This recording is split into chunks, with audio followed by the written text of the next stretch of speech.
तीन महाद्वीपों में फैला हुआ साम्राज्य। रोम साम्राज्य दूर दूर तक फैला हुआ था। वर्तमान का अधिकांश यूरोप, अर्धचंद्राकार क्षेत्र अर्थात पश्चिम एशिया और उत्तरी अफ्रीका का जो इलाका था, इसके अनुसार लेके यह अर्धचंद्राकार क्षेत्र था। रोम साम्राज्य अनेक सांस्कृतिक तथा भाषाओं से संपन्न था। रोम साम्राज्य में स्त्रियों की कानूनी स्थिति काफ़ी सुदृढ़ थी, जैसी कि आज कहीं देशों में देखने को नहीं मिलती है। रोम साम्राज्य की अर्थव्यवस्था जो थी वह दास श्रम के बल पर चलती थी। पूछ सकता है प्रश्न कि रोम साम्राज्य की अर्थव्यवस्था किसके पर चलती थी, तो दास श्रम के बल पर चलती थी। 5वीं शताब्दी में रोम का पश्चिमी साम्राज्य छिन्न भिन्न हो गया। रोम का पश्चिमी साम्राज्य कब छिन्न भिन्न हो गया था, तो 5वीं शताब्दी में।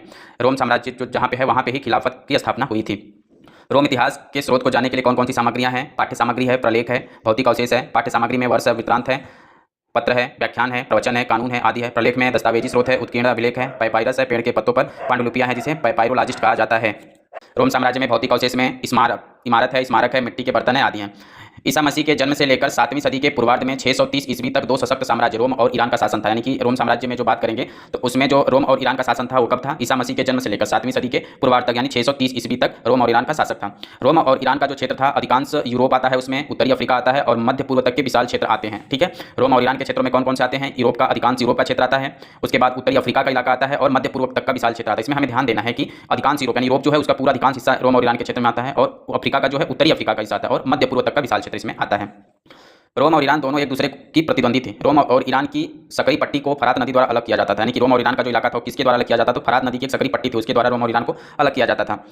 रोम साम्राज्य का हृदय किसको कहा जाता है? भूमध्य सागर को। ये मोस्ट इंपॉर्टेंट क्वेश्चन है कि रोम साम्राज्य का हृदय किसको कहा जाता है? तो भूमध्य सागर को कहा जाता है। रोम के साम्राज्य का उत्तरी सीमा पर राइन और डेन्यूब नदी है, जबकि दक्षिणी सीमा पर सहारा मरुस्थल पाया जाता है। ठीक है, यानी कि पूछ देगा कि रोम साम्राज्य के उत्तरी सीमा पर क्या है, तो रोम के साम्राज्य की उत्तरी सीमा पर राइन व डेन्यूब नदी है और दक्षिणी सीमा पर सहारा मरुस्थल है। ईरान जो है वो कैस्पियन सागर के दक्षिण से पूर्वी अरब तक समूचा इलाका। ईरान की बात करें तो ईरान क्या है? कैस्पियन सागर के दक्षिण से लेकर शुरू होता है, कैस्पियन सागर के दक्षिण से शुरू होता है और कहाँ तक जाता है? पूर्वी अरब तक। समूचा इलाका किसका आता है? ईरान का। ठीक है, और हमने रोम का देखा तो रोम जो था वो क्या था कि पूरा यूरोप आता है इसके क्षेत्र में और मध्य पूर्व एशिया, ये सब आते हैं इसमें। और ईरान में कैस्पियन सागर के दक्षिण से पूर्वी अरब तक का समूचा इलाका और कभी कभी अफगानिस्तान का कुछ हिस्सा भी ईरान के नियंत्रण में था।